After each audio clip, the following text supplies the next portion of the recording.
Hey, everyone! Welcome to another video on our channel.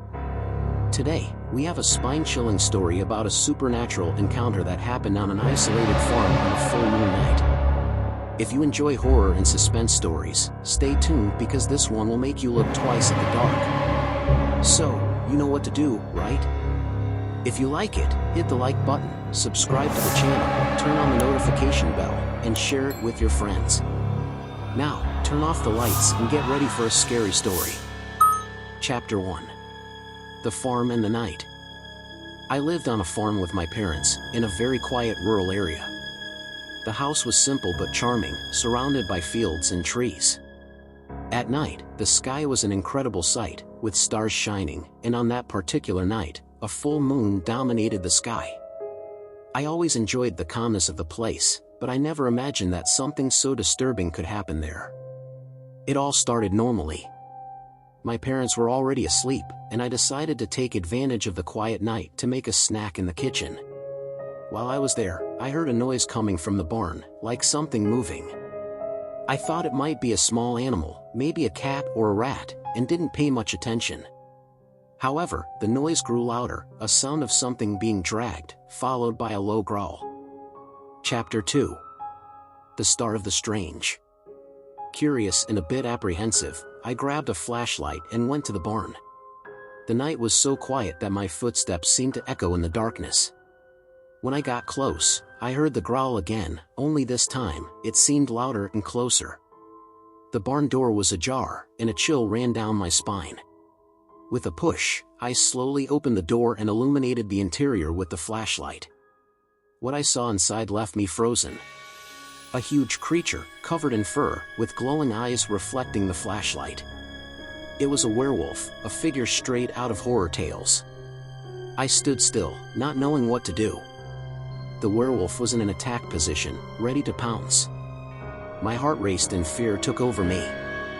I never imagined something like this could be real, let alone that I would be face to face with this creature. Chapter 3. The Unexpected Encounter. For a few seconds, which felt like an eternity, we stared at each other. The werewolf let out a deep growl and took a step towards me. My instinct was to run. I bolted out of the barn, leaving the door open behind me. Fear gave me an energy I didn't know I had. As I ran, I looked back and saw the creature emerging from the barn, following my trail. It was getting closer, and I knew I couldn't stop. Adrenaline took over, but I stumbled over a root and fell. I felt a sharp pain in my ankle but forced myself to get up and keep running. I made it to the house and, with trembling hands, locked the door. My parents woke up from the noise and my screams, and I tried to explain what had happened. At first, they didn't believe me, thinking I was having a nightmare or something. But when the werewolf started banging on the door, the fear on their faces confirmed the reality of what I had seen. Chapter 4. The Desperate Escape. Inside the house, panic set in. My parents began closing all the windows and doors, trying to create a barrier against the creature. The werewolf pounded on the door with force, as if trying to break it down. The sound of claws scraping the wood was terrifying. We tried calling the police, but we had no signal. Desperation grew with each passing minute. Time seemed to slow down. Every second felt like an eternity. I looked at my parents and saw the fear in their eyes. We knew that if the werewolf got in, we had nowhere to run. We were cornered, with no way out. Meanwhile, the creature kept trying to get in, and I wondered how long the door would hold. Chapter 5. The Confrontation. After what felt like an endless time, the noises stopped.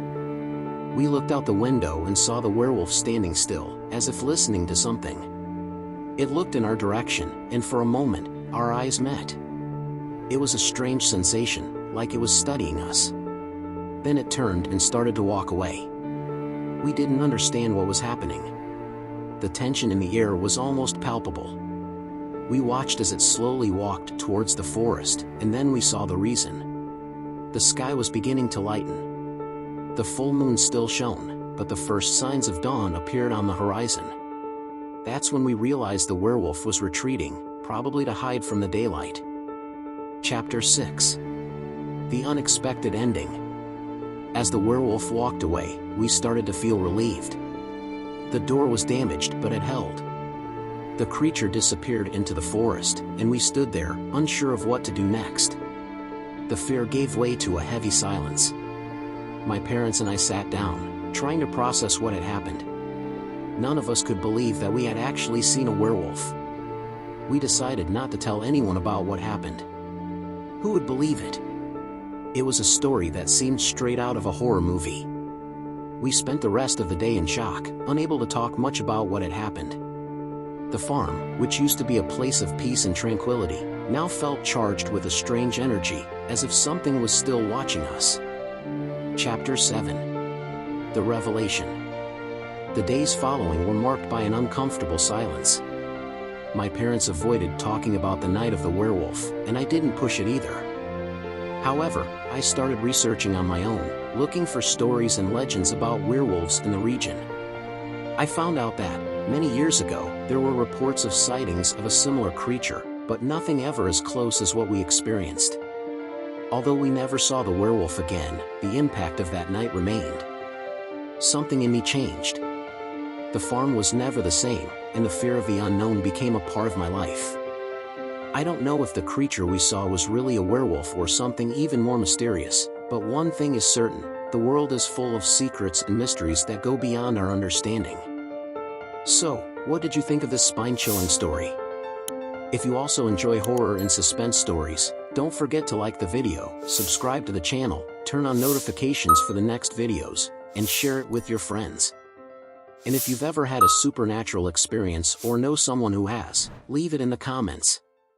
We'd love to hear about it. See you in the next video.